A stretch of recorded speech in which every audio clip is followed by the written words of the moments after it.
Hello, hello, everybody. My name's the Doctor, also known as Josh. Today I am gonna take a break, at least for a little bit, from playing games in order to read through the new D&D module that just launched today, D&D Dragon Heist. I'm super hyped about it right now. I'm running a game for some friends. We are still going through Tomb of Annihilation, though, and we've decided as a group that unless we have a TPK where everybody dies, or unless we finish it, we're going to wait to start Dragon Heist. But I'm super excited about Dragon Heist, and I'm going to be watching streams about Dragon Heist, and as the DM, I'm going to have to know a little bit more about the game than some of my players, so I want to take this opportunity, now that it's launched, to read through it, learn a little bit about Waterdeep. I don't really know that much about Waterdeep, to be honest, other than what I've seen in other games that I've seen played. So yeah, I'm really excited. We'll check it out. I've got some music playing in the background. I don't know. It's very quiet right now. I'm going to turn that up just a little bit. It's just some lo-fi hip-hop beats to chill/study to, so hopefully that works out all right. But yeah, let's see what we have to go through. So I do know, what I know about Dragon Heist already is that it takes place in Waterdeep, obviously. The adventurers are going to be tasked with stealing a bunch of money, at the very least. There may be, there may be other things they have to steal. We don't really know yet. And I also know there's a lot of different factions and villains at play. So that's going to be a big part about this adventure, is choosing which one of those villains you want to play with your adventurers. There's some that are very well known already, like Xanathar. There's some new ones that were introduced just recently.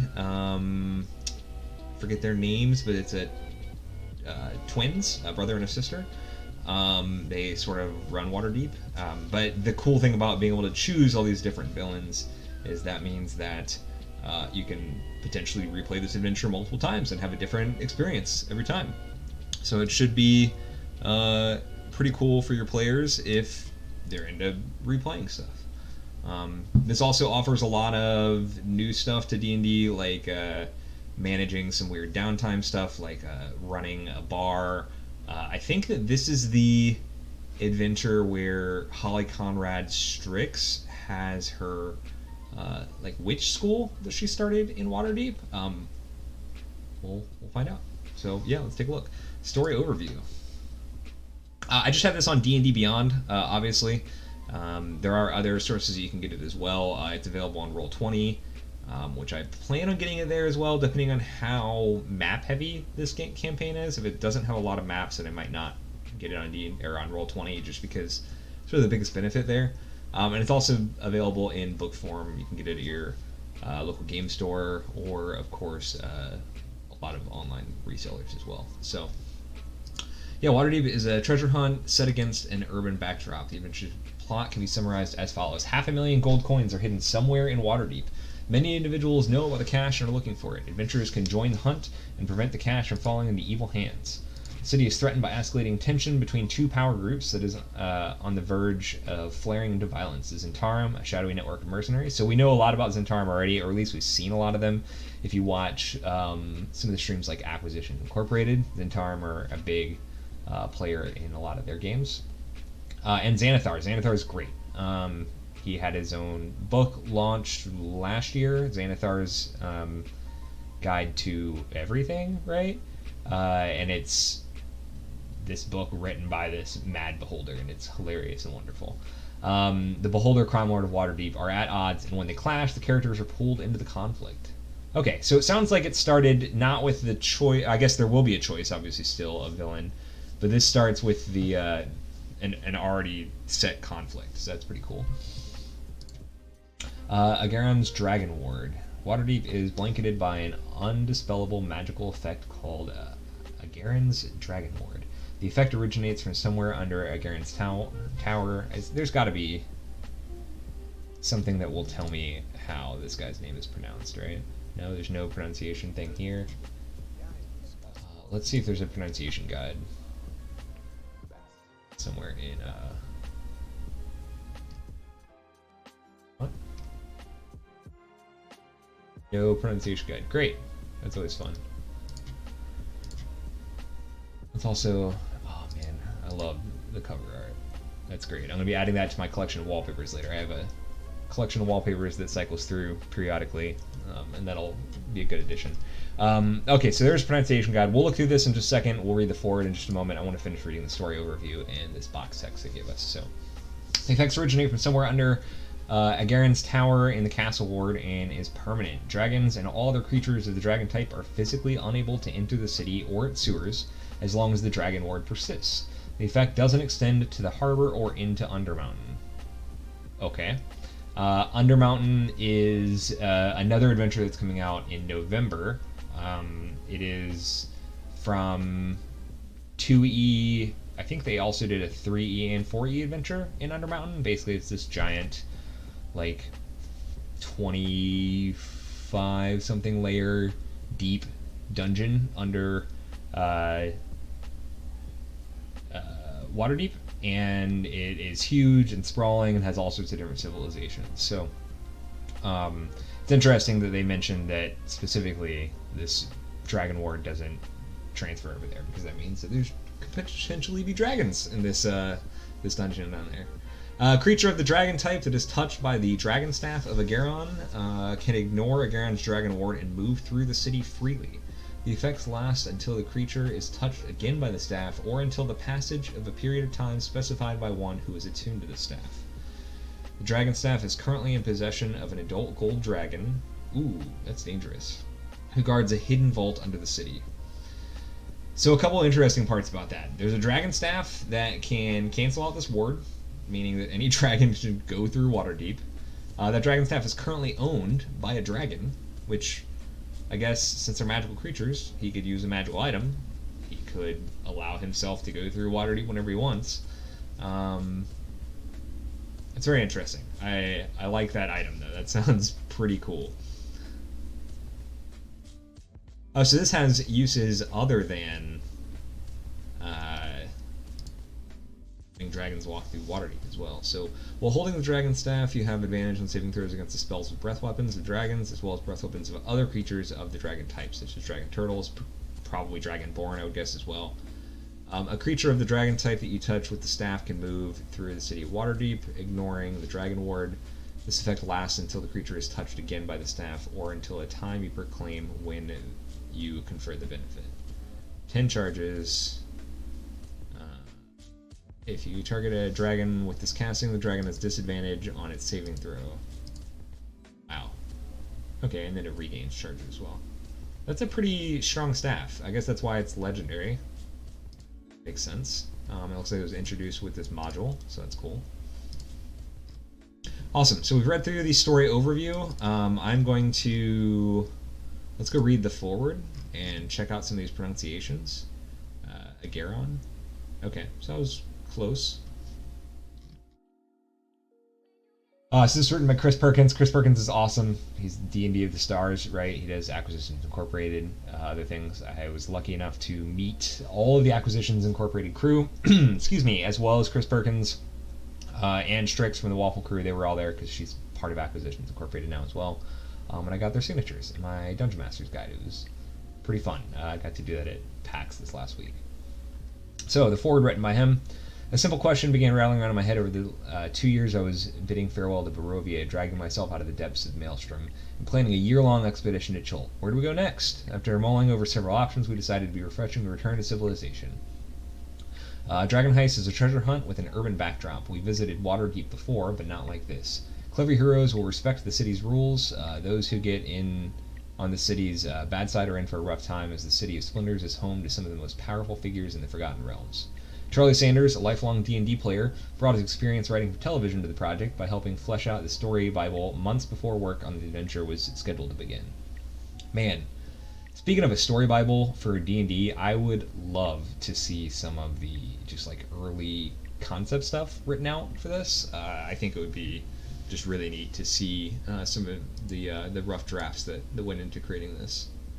Matthew Mercer, whom you might know from the live stream show Critical Role, lent us his boundless imagination and helped flesh out the villains and the motives. A D&D adventure is only as good as its villains, and Waterdeep Dragon Heist has multiple baddies to choose from.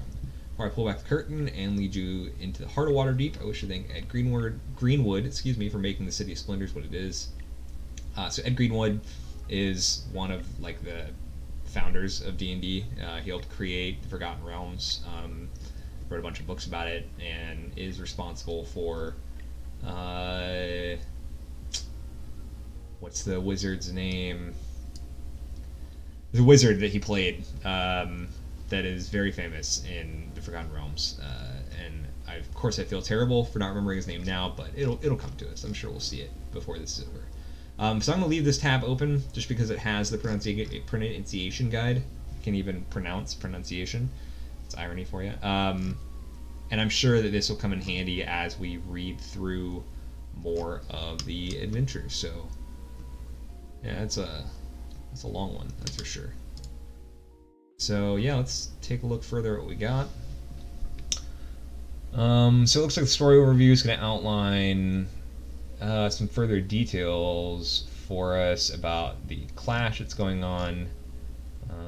We'll read through all these, well, not all, we'll read through most of these in detail in just a second, but I want to sort of cruise through and see what some of the other content is. Choose your villain. So here's a brief description of some of the villains. So I mentioned Xanathar, the Castellanters, those are the twins that I mentioned. Jarlaxle is a very famous swashbuckler in the Forgotten Realms as well. Manchun is also the famous head of the Zentarum. Those will be cool to read about in more detail. Oh yeah, so one of the other things about Dragon Heist that I remember hearing about is you get to choose what season you want to play in, which can alter sort of what's available to you, what sort of is going on in the city. You know, some of the warmer seasons it's going to be more hustling and bustling. There's going to be windows open because it's going to be hot, whereas during the winter and fall even, people might be more holed up in their homes. There's going to be snow on the streets. It's going to be a different atmosphere entirely. So it's another option to be able to add some replayability to the adventure. Cool, so they talk about some of the holidays on the Faerunian calendar. Faerunian calendar is kind of odd because I think it's, 5 weeks? So it's 3 10 days per month. So a 10 day is like a week. Be nice to get a new like official calendar tool on D&D Beyond. There are some older tools, if you will, that were online calendars, but they're, I don't know, just a lot of the options for managing a calendar in Faerun are pretty bad. So, running the adventure, you'll need the player's handbook, monster manual, DMG, Short Quest Adventures guide is helpful. I have all of that on D&D Beyond, so that's helpful. Monster Manual contains stat blocks for most of the creatures found in this adventure. All the necessary stat blocks are also included in Appendix B. That's always handy. So that's what I love about these adventures, is that even if you don't have the Monsters Manual, that's not necessary. It says that it's needed, but all of the monsters they have are going to be in the back of the book as well. Some standard abbreviations. These are normal D&D things. Make Waterdeep your own. So this is just telling DMs like, hey, this is just a guidebook, you know, like do your own thing. Waterdeep is a big living town. Make it your own.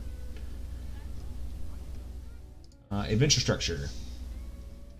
So multiple chapters. That's similar to how Tomb of Annihilation is. So there's 4 chapters, I think. So there's Port Anzaru, Chult, Fane of the Night Serpent, and then I guess it's 5 chapters in, because then there's Omu, Fane of the Night Serpent, and then the tomb itself.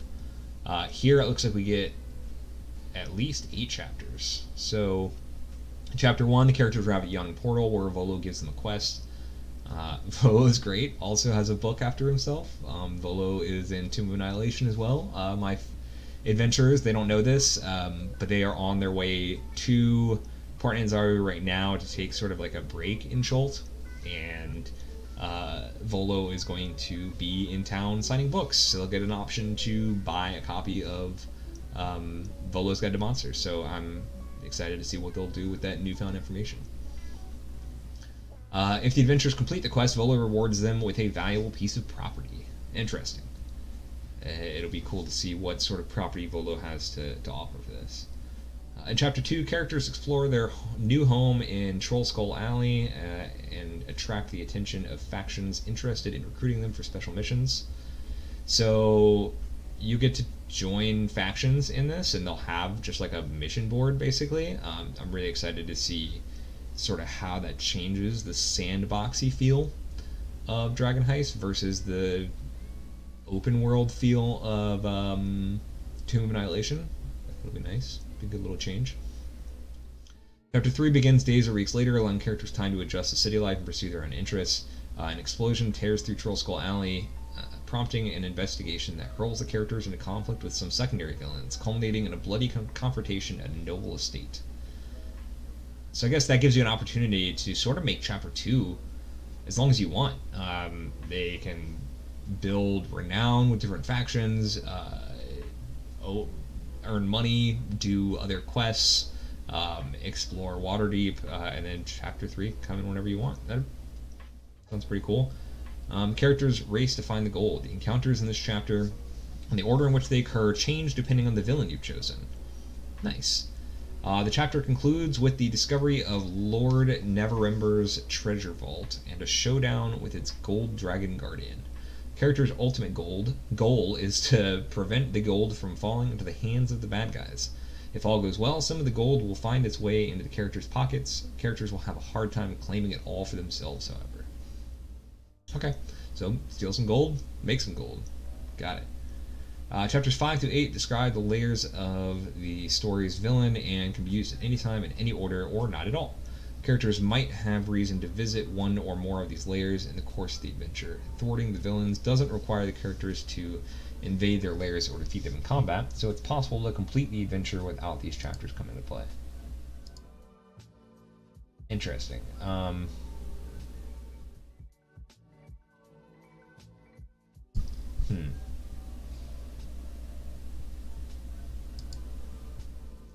So chapters 5 to 8 are just if they want to thwart the villains, they can go and invade their lairs. So, most recent packs on Sunday night, they did Acquisitions Incorporated stream. They do it every PAX. Well, like most of the PAXs. And they went and met a tiefling woman who, I don't know her name. I'm sure we'll meet her here in a moment.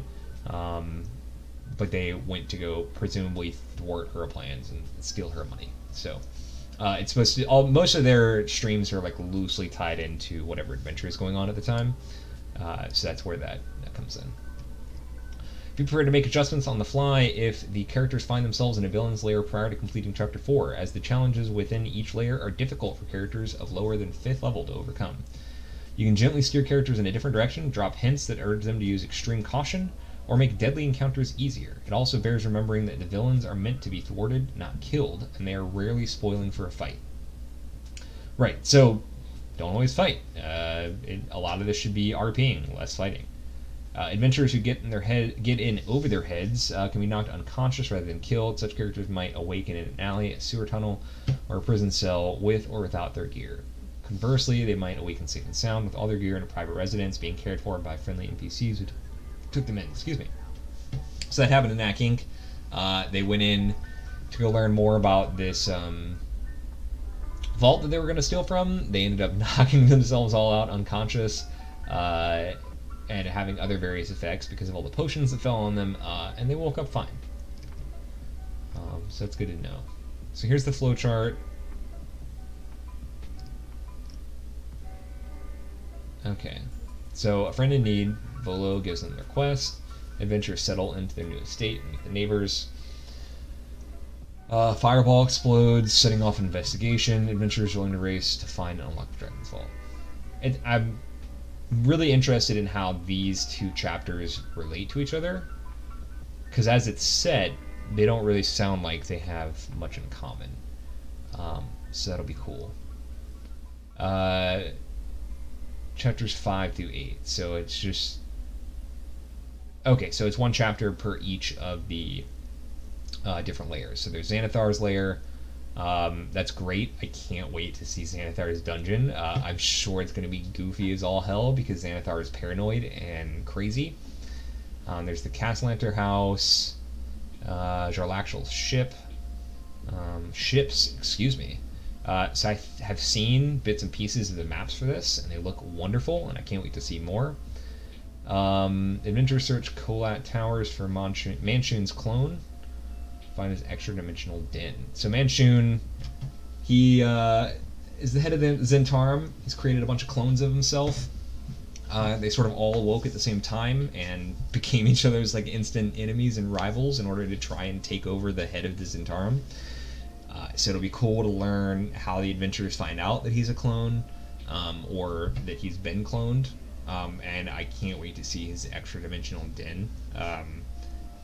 The fact that that's in the game will be a great way to sort of give a guideline for how the players could maybe run their own extra-dimensional den. I don't know. I love extra-dimensional stuff, and I would love to give the players an opportunity to play around with that more. So let's see, in the adventure background, gold embezzled. So Lord Dagult Neverember embezzles 500,000 gold pieces and hides them in the Vault of Dragons. Dagult hires a wizard to create the Stone of Galore. Let's see if that's in the pronunciation guide.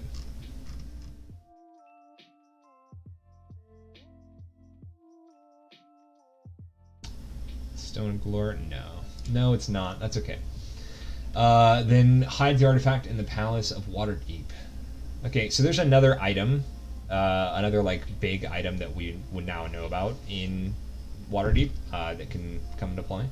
Dagult leaves Waterdeep to rebuild Neverwinter and is ousted as Open Lord of Waterdeep. The Stone of Galore is stolen from the Palace of Waterdeep and ends up in Xanathar's possession. Zent's loyal to Manchun try to forge an alliance with Xanathar. The Stone of Galore is stolen. War erupts when Xanathar accuses the Zents of stealing the Stone of Galore, which they didn't do. Okay, so that's where that fight comes in between them. Let's see. Dalekar, a gnome thief working for Dagult, tries to smuggle the Stone of Galore out of Waterdeep, and then he is killed by a fireball spell. Okay. So that's how the investigation ties back in. So people will find out about the Stone of Galore, they'll wonder its relation to anything else, and then presumably go on to learn about the vault.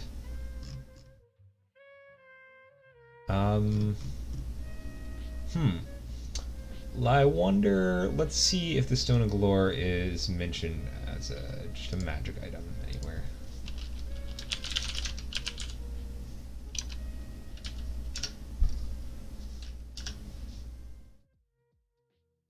Okay, so it's just straight up in the magic items. Let's see what it looks like. Let's learn more about the Stone of Galore.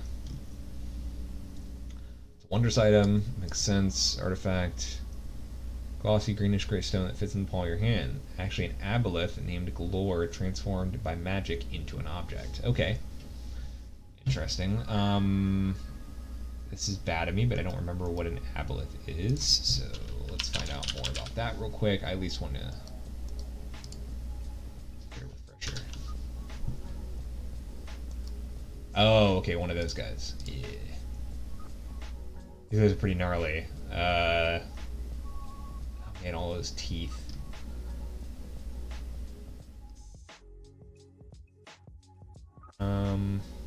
Subterranean lakes or the rocky depths of the ocean. Okay, so this guy is actually an aboleth. Random properties. Stone of Galore has the following properties determined by rolling on the tables of artifacts. One minor beneficial property and one minor detrimental property. Okay. I'll have to look into that later and see what kind of options that can give you. Legend lore, 3 charges and regains 1d3 expended charges daily at dawn. While holding the stone, you can expend one of its charges to cast the Legend lore spell. By using the stone to cast Legend lore, you communicate directly with the aboleth, and it shares its knowledge with you. The aboleth can't lie to you, but the information it provides is often cryptic or vague. Interesting.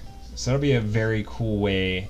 I mean, I'm assuming that at some point the players will get a hold of this item, as often happens in D&D campaigns. So this would be a cool way for them to uncover information about what's going on in Waterdeep. Name or describe a person, place, or object. Yeah, okay. Aboleth knows where Lord Neverember's secret vault is located. Of course he does. That would help the players find out where to get the money. Also knows that 3 keys are needed to open the vault, and that a gold dragon named Arnax inhabits the vault. Let's see if I pronounce that right. That's got to be in here. Oranax. Okay, that's close. When your attunement ends, you must make a wisdom saving throw. On a failed save, you lose all memory of the stone being in your possession and all knowledge imparted by it. Wow. That's very cool. Sentience. That's a sentient, lawful, evil magic item with an intelligence of 18, a wisdom of 15, and a charisma of 18. Damn. Then some stats. It has hearing and dark vision out to a range of 120 feet. It has an alien intellect that is both domineering and hungry for knowledge. It thinks of itself as an ageless and immortal god. Very cool. So this stone is really neat, and I'm excited to learn more about what happens with this stone. Special chapter of this book called Volo's Waterdeep in Kyridian is a tour of the City of Splendors. If you're unfamiliar with Waterdeep, review the section before running the adventure. Nice. I'm actually might just go do that right now. Right? Why not?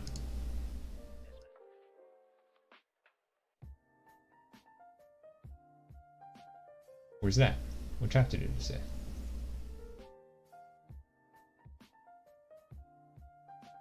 Alright, well, let's search for it.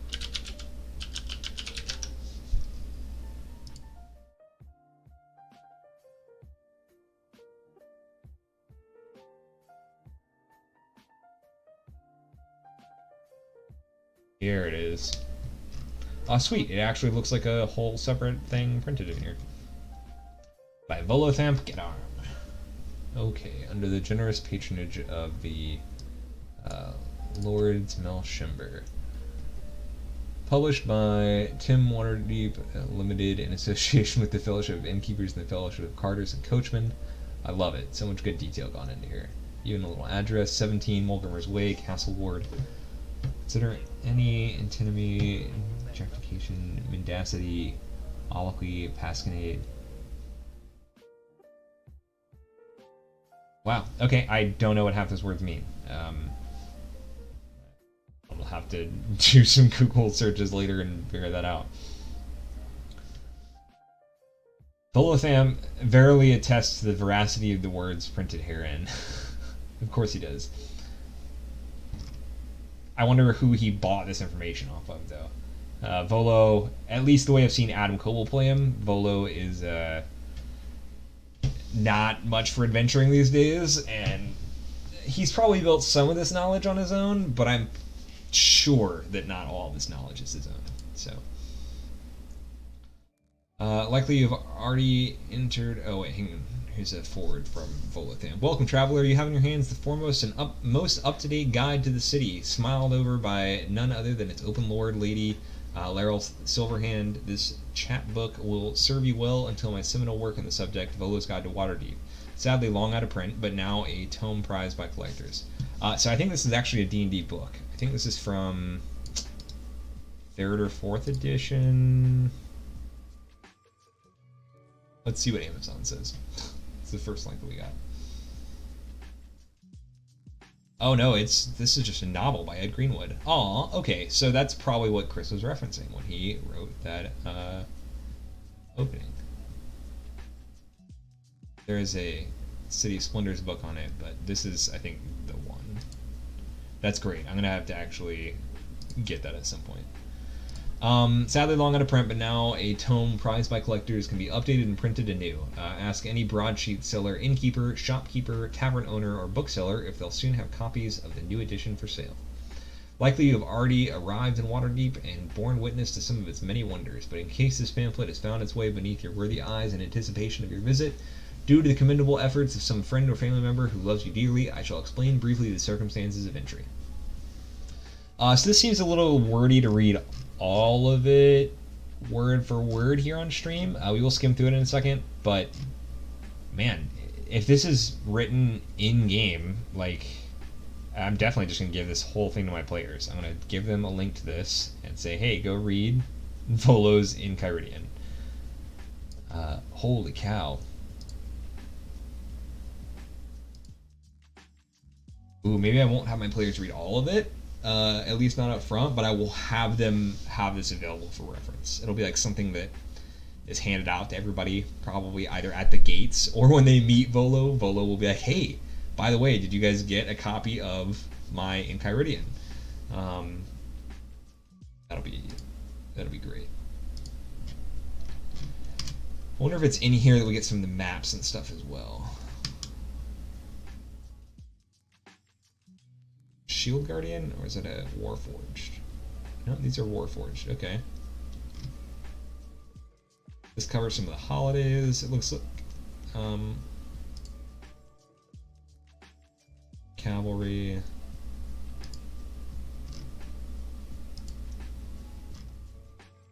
Nice. So this is a whole history. So this is something that I'm gonna read 100% before I start the adventure. But this is, like I said, a little too wordy for me to read 100% here on stream. But I do like it a lot. Coinage. Oh man, I love these coins. So for the stream of Many Eyes, it was a stream that Wizards of the Coast did earlier this year, was it? Yeah, because it was when they announced the 2 new adventures. They were giving out coins, these Dragon coins, and then I think also I've seen some of these Harbor Moon coins around. But they've been giving out these coins to people that have been visiting the offices and like just taking part in building up Waterdeep, and they're beautiful. I'm gonna have to learn shards. Oh, okay. So 1 nib is 1 common copper coin. Okay, and then a shard is like a dime, basically. That's like a $2 coin. It's 200 nibs.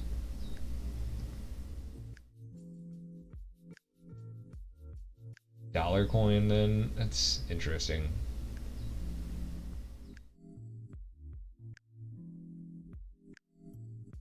Half again as large as a nib. That means like 150% size of a nib. Half again as large.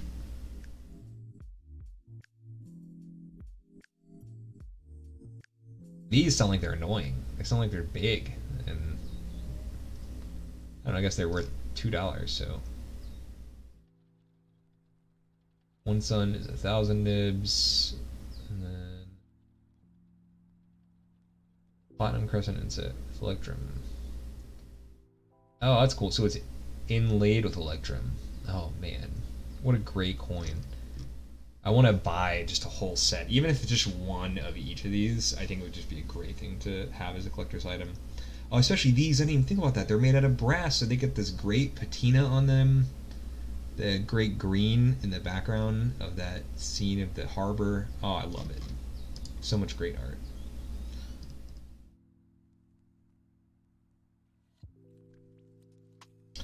Watch for order of magus and protectors. City watch, arms, armor, and combat.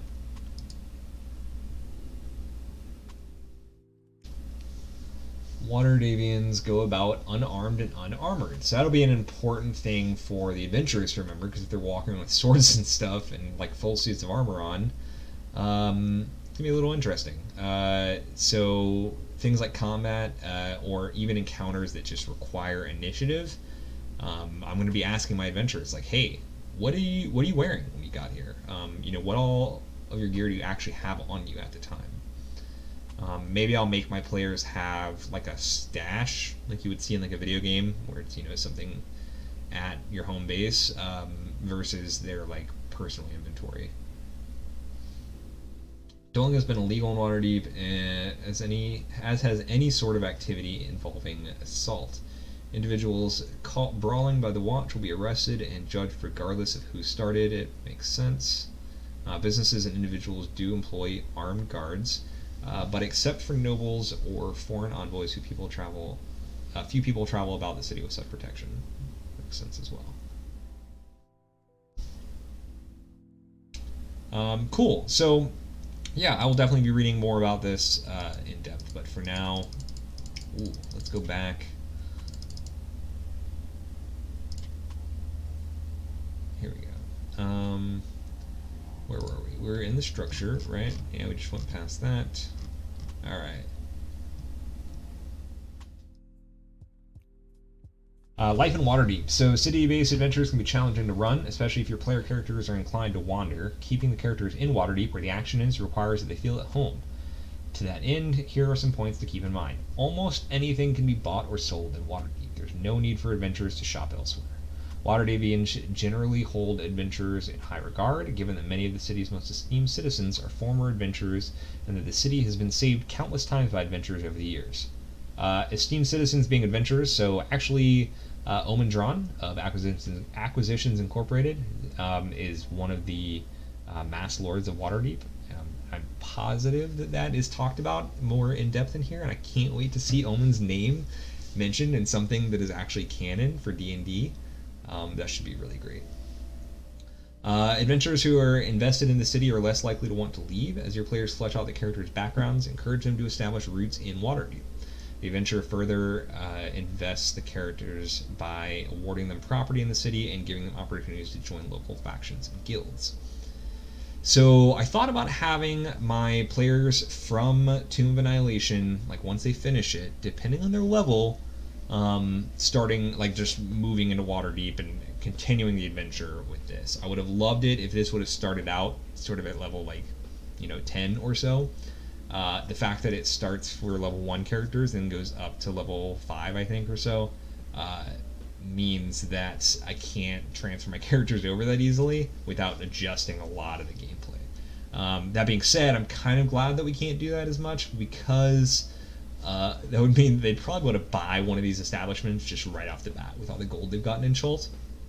But we'll see. I don't know. I'm probably all the players are going to die in Tomb of Annihilation anyway, because that seems to be par for the course.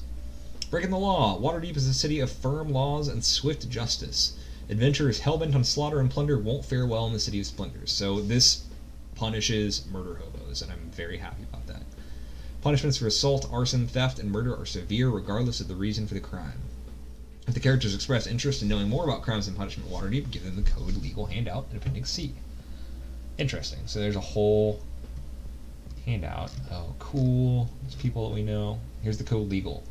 Let's take a look at this real quick. So punishment can include one or more of the following based on the nature of the crime, who or what the crime is committed against, and the criminal record of the convicted. So you can either get death, exiled, flogged, or get hard labor, imprisonment in the dungeon of Castle Waterdeep, a fine, damages payable, and an edict forbidding the convicted from doing something. Okay. So presumably there's a table somewhere that you can roll on, depending on what kind of crimes your players have committed. But it said earlier that there's a possibility they could just wake up in jail. So some things you can get in trouble for: crimes against lords, officials, and nobles, crimes against the city, crimes against the gods, and crimes against the citizens. That seems pretty fair. It covers the 4 big ones. Crimes against the gods is interesting, because a lot of the gods aren't as material as some things like the people of Waterdeep. Oh wow, my camera went super out of focus on this. Let's take a look at that and fix it. Move my camera to a new area today, and felt mostly well, but yeah, there we go. I think that works out all right. There we go. So yeah, the crimes against the gods: assaulting a priest or lay worshipper, imprisonment up to... Okay, so priests, disorderly conduct within a temple, public blasphemy, theft of the temple goods, and tomb robbing. Okay, so it sounds like those are some pretty viable ways to actually be considered for having a crime against a god. Here's some of the maps. So a lot of the most recent maps in 5e were done by particular artists whose name I can't remember now, and I feel pretty awful about that. I just saw him mentioned earlier this morning on a Facebook D&D group. But these ones are done by Dyson Logos. I've been following him on Twitter for a while and have been a big fan of his maps already. And these seem a little bit more like simplified. They're obviously hand drawn, and they're beautiful. So this is the so this is the bar that you can basically become owner of. It'd be really cool to see some of the mechanics involved in managing your own tavern. Key to the yawning portal. Here are some names and characters in the yawning portal. Oh, Calliope. That's a character from... oh yeah, there's Strix too. Oh, okay, so I saw... Oh man, I'm so excited about this. I saw a portion of this on Twitter. And yeah, it's got characters from a bunch of D&D streams, and I'm really excited. So like, these people I already recognize. I'm pretty sure that's Hitch. That is Dragonbait from Tomb of Annihilation. That's what's his face, the guy that runs the Yawning Portal. Someone here is just Matthew Mercer. He's just canon in D&D. This must be Archon. So Archon is played by Joe Magley. I'm not even going to try to pronounce his last name because I can't remember how it's spelled off the top of my head, which means I'd mispronounce it. Guy that runs Death Saves, the new D&D clothing line. He has been a big D&D fan for a long time. He's an actor. He was on True Blood. He's great. But that's got to be Archon. In fact, let's see. 48. Yep, Archon the Cruel. Tyrell Tall Guy is in here. Yep. So Tyrell's a Furbolg Druid. He's from the not Critical Role. He's from one of Matthew Mercer's streams. There's Strix. Oh, there's the whole Waffle Crew. There's Evelyn. I guess not the whole Waffle Crew because we're missing the Bard.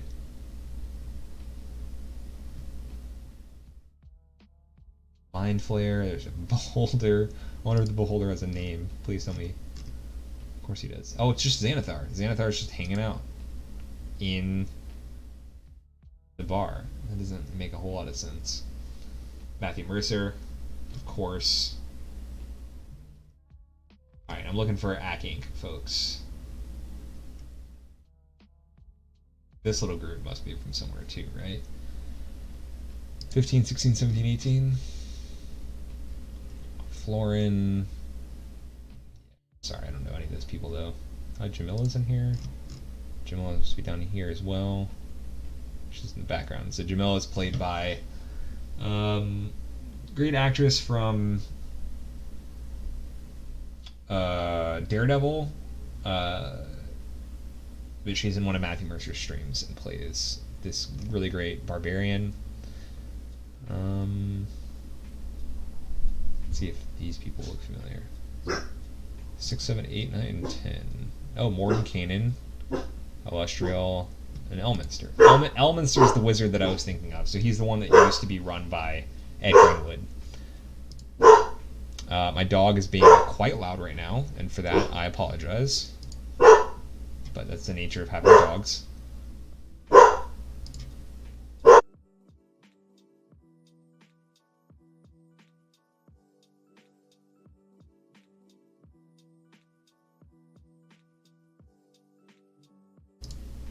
Doggo didn't want to come into the stream, but that's okay.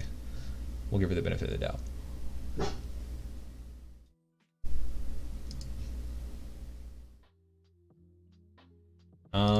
Yeah, let's see if there's any more faces that we can spot in here before we continue reading. This guy looks familiar as well. Minsk and Boo. Boo must be the kitty. I do not recognize them though. These guys look cool. 38 and 39. Michael Boulder Shoulder and Ivan Boulder Shoulder. I like the names.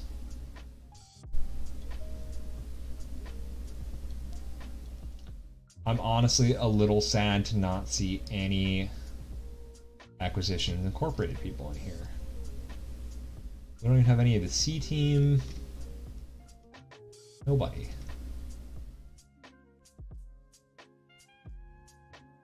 Nobody at all. Okay.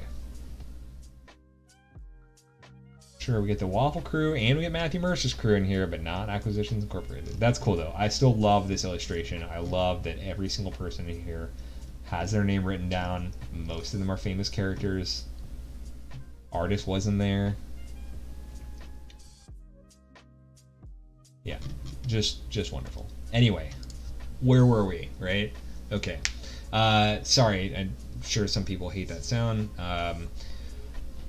Waterdeep is a city of firm. Yeah, so we read that. There's the laws appendix. That's what got us off track and into the list of characters. Quickly cornered and arrested by members of the City Watch. Those charged with committing a crime are brought before the magistrate to be judged. Advocates might intercede on behalf of the characters if they've allied themselves with influential NPCs and factions. Cool, so become agents of the Lord's Alliance. You might be excused for crimes if Lair Silverhand decides to come let you off the hook. Be a nice person to make alliances with, that's for sure. How strictly laws are enforced in Waterdeep. It's possible the adventure could end with one or more characters being exiled, sentenced to several years of hard labor, imprisoned, or put to death. Interesting. So it's possible to have a TPK where maybe your players are still alive. Maybe they're just in jail. Maybe you go on to finish this adventure with a new set of characters. They go on to do Dungeon of the Mad Mage. And then years after they finish Dungeon of the Mad Mage, maybe your original characters are just now finishing up their prison sentence or their hard labor, and you can come back and finish up a different version of this same game with those original characters again. Lots of cool options for retiring characters without killing them, which is new coming from Tomb of Annihilation, where everything dies. Let's see. Arresting characters. When the authorities show up to arrest one or more player characters for breaking the law, you can handle the arrest in one of two ways. Roleplay the encounter with the arresting officers of the City Watch. Can choose to go quietly or resist. Might devolve into a fight or flight situation. Becoming fugitives. Yeah. I have some players in my game now that I'm worried are still going to bring this same mindset into Waterdeep, and I'm going to have to teach them very quickly. You can't do that kind of thing here in Waterdeep. If the threat of arrest becomes tedious, you can switch to the second approach, which is merely to inform the players that one or more characters have been arrested. You can describe the arrest, the subsequent detention, and the events leading up to the trial. The drawback to this approach is that the player characters have no control over the situation. This sense of helplessness has a virtue of being realistic, if not fun. Okay. So I think I might take some sort of mix between these two. I think if any of my characters end up getting arrested, I'll start with a roleplay. And if they try to fight or flight, if they try to run, it will cut to, great, you were cut off by another guard. He knocked you down. He arrested you if you're arrested. I don't think I want people on the run in Waterdeep. Although, depending on the player party, maybe, who they alliance themselves with, it might be interesting, because then you could do things like, I don't know, change how they are reacted to when they enter a public area. They might be more on the lookout for guards and things of that nature. So it might make for a different kind of campaign, but I think it would largely just depend on all the characters involved. I wouldn't want something like that for just like one or two of my characters. Important NPCs and adventures are given names, but many of the secondary NPCs aren't named. Okay. So it recommends having Xanathar's Guide to Everything in order to come up with your own names. Character creation. Players creating a first level character. This adventure considers setting aside the first game session for character creation. That way the players can flesh out their adventure party together. Yeah, so this is something that I did not do for Tomb of Annihilation. It's something that I definitely intend to do for this game, though, because I've seen more of the character creation sessions recently on live streams, and I think it makes for a really great way to solidify how these characters already know each other. We sort of did that a little bit just once we already had the characters made for Tomb of Annihilation, but there was still some that could have been worked out there. So I think this will be a good session to have. Bring the party together. So this is just canon that the start of the adventure is, all right, you're all in the tavern and you all meet each other. Yep, so canon that they've already met there before. They're new to the city. They can be drawn to the Yawning Portal by its reputation or summoned there by Volo. Give the players a copy of the Yawning Portal Familiar Faces handout and allow each player to select one NPC as a friendly acquaintance. Maybe I would definitely have some restrictions to those NPCs, like you can't be friends with Xanathar, like right off the bat at least. I'm not gonna let you.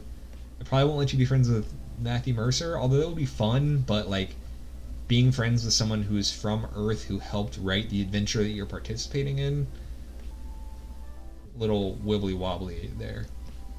Buying equipment at first level. Alright, so all the equipment in Chapter 5 of the Player's Handbook. Let's see.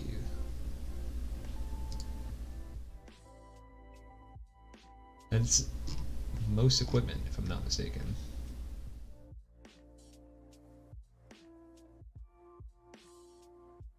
Chapter 5. Okay, yeah, so that's like anything, basically. Yeah, whatever you need, you can find it. So what's great about this is that all this stuff already has the prices matched on it, too. So you can literally just, all right, yeah, you buy that. Here's the money. I'm probably going to end up, knowing me, making some sort of like spreadsheet shopping list to very quickly determine how much money various things cost for people, but that's a time for another day. So yeah, so anything is available at first level for them to buy. Character backgrounds. I will probably definitely use the Sword Coast Adventurers Guide for some of the backgrounds. I think that'll be really helpful for making new characters in Waterdeep. Cloistered Scholar, Inheritor, Noble. I like some of these backgrounds because it basically implies that like maybe you haven't done a whole lot of actual adventuring in the past. What brings you into the adventuring here? Let's see. Waterdeep contains well over 100 noble families. The following noble houses are fine choices for any character. House Amcath. Okay, let me see if there's a pronunciation for that. There's not, really? Okay. So House Amcathra. The Amcathras are a Tetherian family that specializes in horse breeding and training, cattle ranching, winemaking, and weaponsmithing. Okay, so like a good country family. They have a large villa in the northern ward on the east side of the high road between Hassinter Street and Tarnath Street. House Margister. They're an Eluskan family whose business interests lie in land-based shipping and bulk goods trading. Also has a quiet history of wizardry. Nothing is beyond our grasp. Okay, maybe they use some of that magic to handle some of their shipping and bulk goods trading. House Fyland. Fylands are a Tashlatar family that captures and sells monsters. Interesting, a monster hunter family. I like that. Monsters that can't be trained as pets or guard beasts are sold to arenas or harvested for their meat, bones, and skins. The Fylands sponsor adventuring parties and monster hunting expeditions, and their motto is, "What you fear, we master." Interesting. So I've seen a fan-made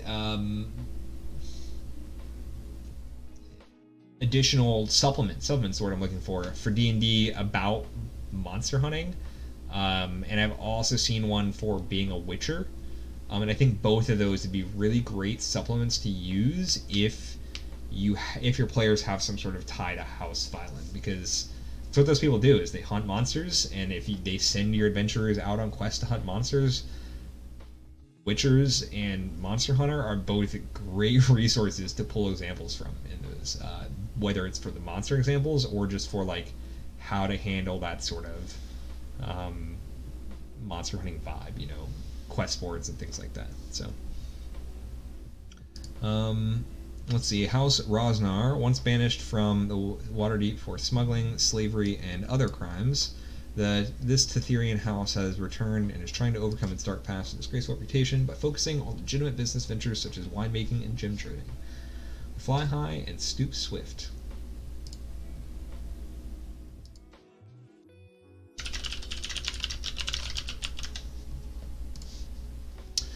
Lady Esfil Rosnar, the Black Viper in Appendix B, is a member of this house, though she keeps her masked identity and thieving escapades a secret.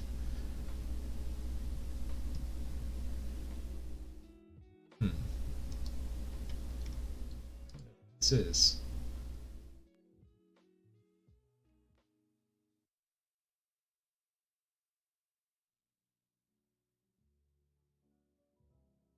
Not sure why it's taking so long to load this.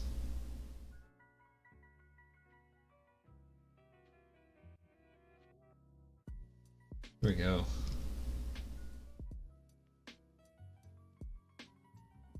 She seems to be some sort of roguish character, which I guess makes sense for House Rosnar. She still is getting the thieving escapades. She must be one of the thieves that's trying to also steal this money.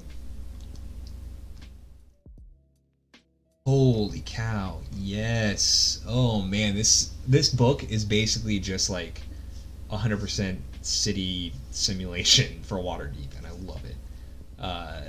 Any characters with the guild artisan background are assumed to have free membership in one Waterdeep guild of their choice. Arcane spellcasters living in the city are required by law to register with the Watchful Order of Mages, Protectors, so that they can be called on to defend the city with their magic in times of need.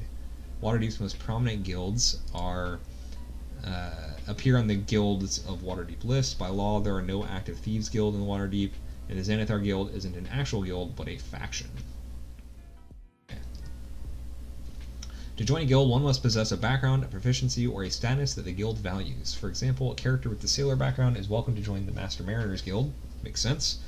One can practice the profession and not be a guild member, but such autonomy carries a cost. The guilds do everything they can to entice new members to join and pay for their membership, and go out of their way to hinder independent business owners, up to and including driving them out of business. A baker who refuses to join the Bakers Guild might find her flour supply cut off. Interesting. So they're sort of like a gang in and of a way, because I don't know. At first I was thinking of it more like a union, because they're trying to get anyone to not be autonomous in this and, you know, sort of join together. But if they're being rude to people that are not in the guild, then that's more like a gang. Anyone who refuses to join the Watchful Order of Magus and Protectors might be denied access to sages, libraries, and other useful resources. Guilds charge members monthly or yearly dues.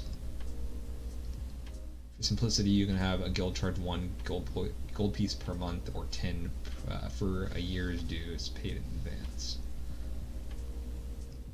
Okay. So let's see, some of the guilds. Baker's Guild, Cooper's Guild, that's interesting, I don't know what that is. Farmer Grocers, Dungeon Sweepers Guild, I like that. Instrument Makers, Guild of Butchers, Fishmongers, Wheelwrights Guild, Shipwrights, Tailors, Stationers. Faction memberships. With the faction agent background, must choose a faction to belong to. Force Grey, that was the other one I was thinking of. So Force Grey is one of Matthew Mercer's streams. That's where the characters, that's where some of the characters that we saw in that big image come from, including Hitch and Tyrell and Calliope and some of the other ones. So that's interesting that they're in here as well. Tracking renown. So the adventure includes side quests available only to characters who join the factions described in this adventure. You can use the optional renown rule in Chapter 1 of the DMG to track the character's rank. So this is something, there are factions and different orders at play in Chult as well. This is mentioned in Tomb of Annihilation also about potentially tracking renown with them, as well as tracking stuff for the various guides to determine like how friendly they are towards you. But I didn't do any of that just because it seemed, I don't know, not necessary. For this, however, with all the different guilds at play and all the different factions at play and all the different like warring groups, it seems like it'll definitely be much more necessary to do that. The DMG also gives names for various ranks within the Harpers, the Emerald Enclave, the Lord of the Alliance, the Order of the Gauntlet, the Zentarum. Rank names for members of Bregendareth, Force Grey, and Xanathar are given below. I can't wait to read more about Force Grey. I didn't realize this is something that was canon in Faerun, so it'll be cool to see what they have to say about what Force Grey does, I guess. Force Grey is a great stream, by the way, if you haven't seen it. One of the first ones I saw on it had Chris Hardwick playing in it, which at the time, I loved him. I don't know about him so much anymore, but it also had bunch of other great actors and comedians whose names now are slipping past my mind. In fact, here, let's go look it up real quick. I'll show everybody.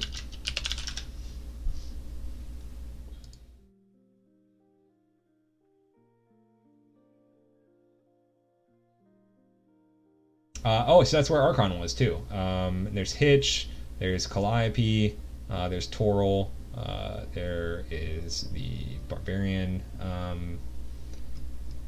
Yeah, just lots of great people playing in Force Grey. Definitely recommended. Oh, Jonah Hill was also, or not Jonah Hill, Jonah Ray was also in one of those. Anyway, character advancement. So you can track experience points, or simply allow characters to level up when they reach certain points. So this is the same as Tomb of Annihilation. You either get the XP or the milestone options. I'm currently doing XP.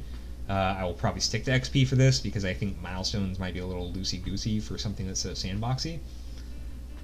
Suggested character levels, though, it's very handy when they do this for you.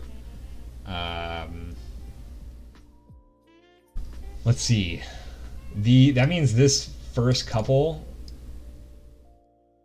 potentially go pretty quickly, depending on how you handle XP. So Dungeons and Dragons, as explained by Wizards of the Coast, handles experience points, saying that you get experience points when you overcome, I think a monster is what they say. So when you overcome a creature that provides experience points. I'm currently giving out experience points even if my players don't necessarily fight or if they don't kill something, but if they just like live through the encounter, basically as long as they come out for better on the other end of the fight, they're going to get experience points. Now the thing about this is that usually means that they're going to level up quickly, but in Dragon Heist, my understanding is there's not going to be necessarily a whole lot of combat, so I'm curious to see how quickly they'll level up and how quickly we'll get to Chapter 3 where the fireball happens.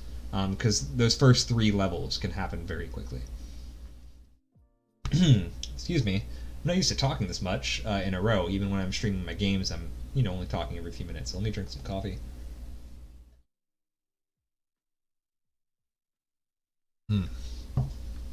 Delicious. All right. You can slow the rate of advancements by banking XP until you're ready for the party to level up. This is sort of what I'm doing right now. It's like borderline milestone. Basically, my players, I'm not handing out experience until it's like a significant amount of experience, because if you just keep fighting things like, okay, great, you got another 100 experience this day, it doesn't really help out much. I usually tell them, like, I've got it tracked on my end, I'll give it to you when you need it. Conversely, you can hasten level advancement by awarding ad hoc XP for completing goals, role-playing well, and surviving or avoiding deadly traps. No more than what characters would earn for defeating a monster with a challenge rating equal to their level. Okay, that's a really good rule, though. I like that. CR2, because they're second level adventures. If you dispense XP tracking and allow characters to gain levels as the adventure progresses, use the suggested character levels table as your guide. Okay. I don't think we need to read about all the factions, because a lot of these are ones that have already been in various adventures.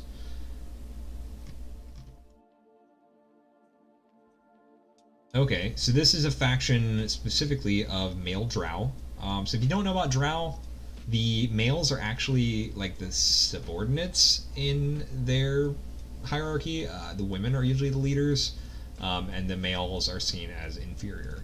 So the fact that this is specifically male drow is pretty interesting. Here's one of Jarlaxle's legitimate businesses at the front.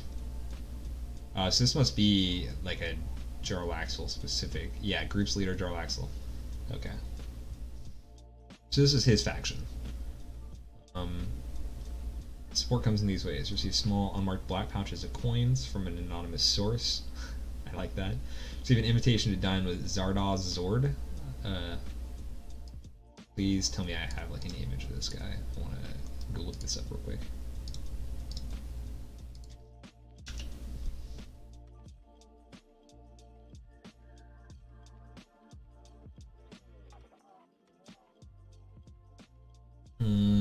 It looks like he's just mentioned.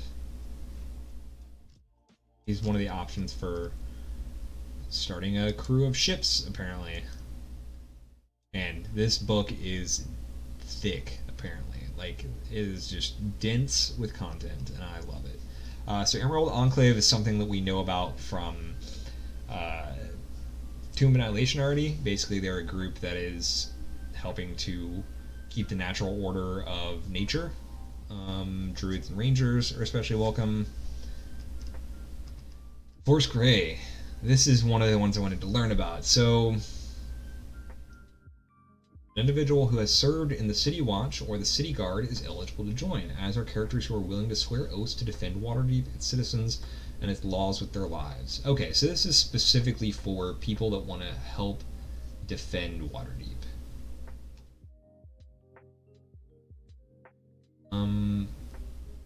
Force Grey tracks the best of the best. Whenever Waterdeep is a problem that can't be handled by diplomats, the Open Lord has the option to mobilize Force Grey. So they're like secret services, the secret service of Waterdeep. Special forces of Waterdeep, if you will. I guess the Grey Hands are the special forces, and Force Grey is like just the group that encompasses them. Harpers are just like a standard adventuring party. So the Harpers are also really cool because the D&D Adventures League ties into that. All of the members of Adventure League are in the Harpers. They're all like members of the Harpers. And also Artis Cimber used to be a member of the Harpers as well. And they're non-evil characters. Bards and Wizards are especially welcome. Basically, they want to defeat evil, effectively. They're really great. Lord's Alliance, I'm really interested in. Those with criminal records can also join, provided they demonstrate their allegiance to the city. Confederation of Cities. Okay, so this I did not know. Lord's Alliance is a confederation of cities and towns up and down the Sword Coast and throughout the north, including, amongst others, Baldur's Gate, Mirabar, Mithril Hall, Neverwinter, and Silvery Moon. Members of the Alliance must come to one another's aid in times of need. I'm actually surprised to see that like Red Larch didn't make its way into this list, because maybe it's because he's a masked Lord of Waterdeep instead. But Omen Drawn, CEO of Acquisitions Incorporated, is a masked Lord of Waterdeep and has an adventuring party that is based out of Red Larch. So I'm surprised to see that. I guess maybe Red Larch hasn't gotten like big enough also. So there's probably a few things causing that. But I don't know, it just would have been nice little nod to see that.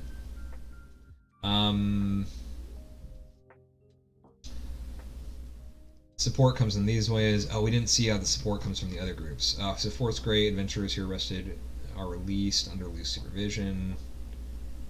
Helpful, uncommon, or rare magic item. They're allowed to use for a time. The Loon War Dragon. What? Oh, as a character, not an item. I thought that was a like thing that you could have. Where's Maloon War Dragon? Ah, he's just a dude. That's cool. Harpers. Make common and uncommon potions and scrolls available for a reduced or deferred cost. That's cool. Feeds useful bits of information to the adventurers, and if the adventurers are accosted and overwhelmed, one or more of the Harpers come to their rescue. Okay, it's pretty cool. Lords of the Alliance. City Watch officials are notified that the characters are on official business for the Lord of the Alliance and instructed to provide whatever support they can. That's extremely helpful. Mert, a masked lord who serves as the Lair Silverhand's advisor, invites the adventurers to dinner at his dilapidated mansion. And the characters are granted a brief audience of Lair Silverhand. So I want to learn more. Oh, this isn't just the masked lords, is it? I wonder if Omen just has a...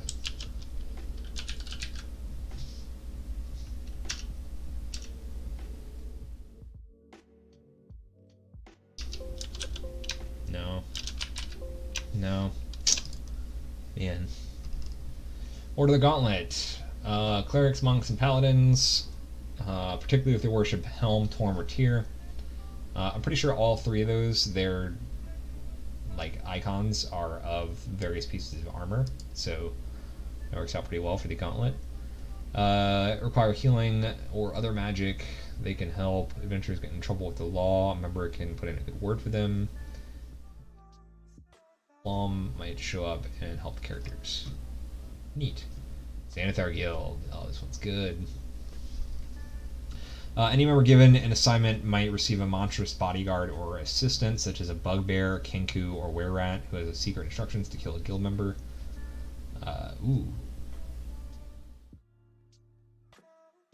The guild grants access to secret tunnels and safe houses. That's handy. Might send a gazer to help and spy on an up-and-coming guild member. Gazers are just like tiny, yeah, they're just like tiny little beholders, basically. The Zentarum. So the Zentarum are just straight up assassins, as far as I'm aware, right? Shadowy organizations that trades mercenaries and goods, including weapons, for profit.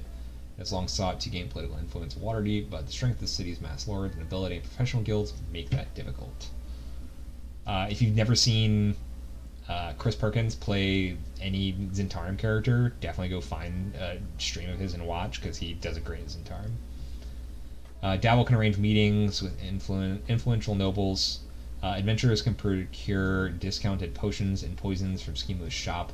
Weird Bottles Concoctions, which is located in the Trade Wars. I think Schemo is the potion place they went to in the Ack Inc. stream. Correct me if I'm wrong on that. Tashlin offers affordable mercenaries, either thugs or veterans. How strong are these guys? 58 HP, not bad. What about the thugs? 32, still not bad. Passable. Offer loans. 10% per week. Ooh. Adventurers can hire Ziraj to assassinate someone. And, yes, the Yawning Portal. So, Yawning Portal is great, and it's going to be the starting for this adventure. It is also like the core area for the next adventure that's coming out, the Dungeon of the Mad Mage, which they link to as well. Basically, the Dungeon of the Mad Mage is down this hole that you see, and this tavern was built around the entrance to this hole, and that's where it gets its name. That hole right there is the Yawning Portal itself. So yeah, I can't wait to see more about this. Give the Yawning Portal Familiar Faces handout in Appendix C to the players, and allow each of them to select one NPC as a friendly acquaintance.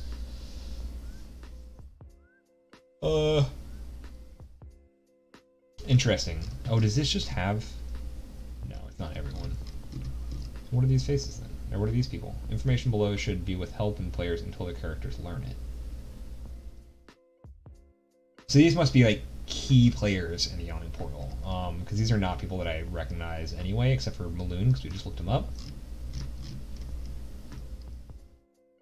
Proprietor of the Yawning Portal is a retired adventurer and a man of few words. Durnan, bluntly, yeah. So Durnan is the guy that you see on the cover of the Sword Coast Adventuring Guide. He's got that classic like thing on the keg with his hand under his fist, or his fist under his chin. Oh, he's a strong boy. Plus 8. Ooh, that is a big boy. All right.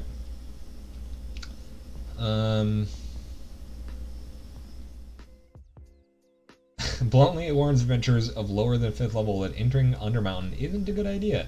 Keeps the magic greatsword hidden behind a bar, just in case something monstrous crawls up out of the entry wall. I love it. A doppelganger disguised as a Tetherian human barmaid. Okay, so now what we're going to have to do is look at this image, compare it to these faces, because I don't know who Bonnie is. So let's go find out about... Oh, check it out. These are all the people we were just wondering about. Oh, she's one of the barmaids. Many adventurers pass the Yawning Portal on their way to greatness. All of them try the ale. Okay. This doppelganger, posing as a friendly barmaid, is the leader of a gang of 5 doppelgangers that arrived in Waterdeep over a year ago. To help the gang make ends meet, she works for Durnan as a barmaid. Matron Mereg?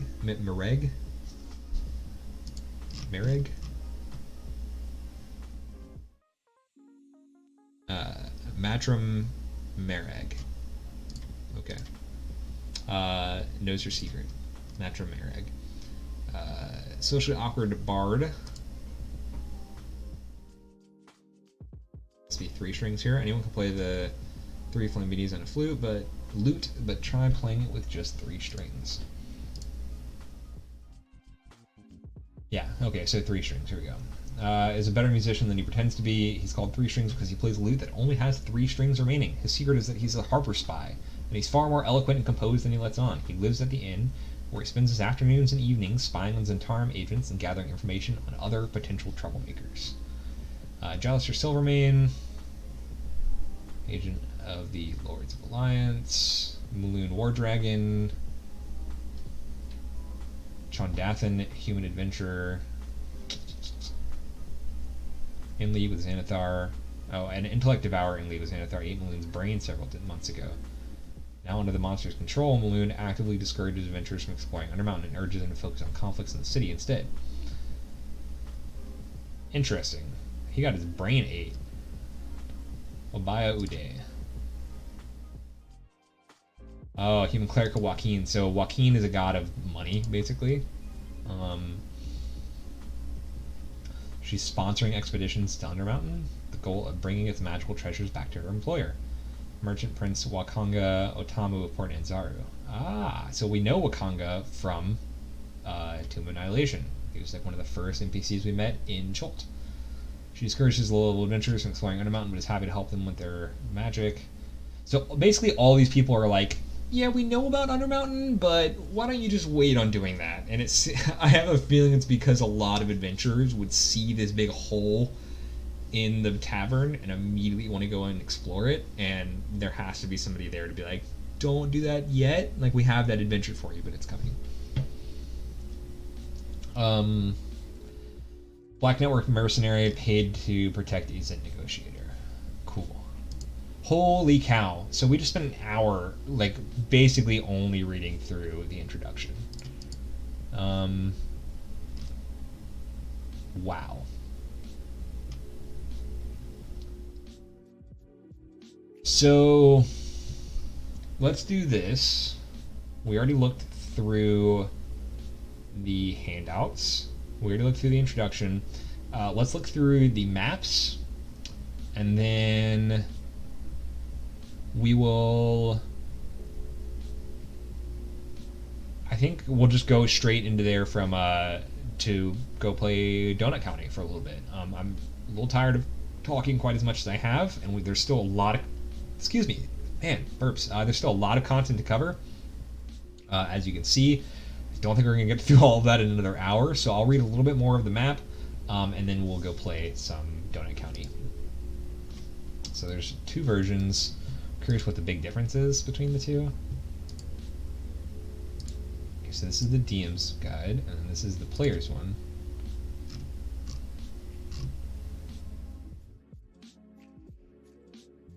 Seems like they're mostly the same.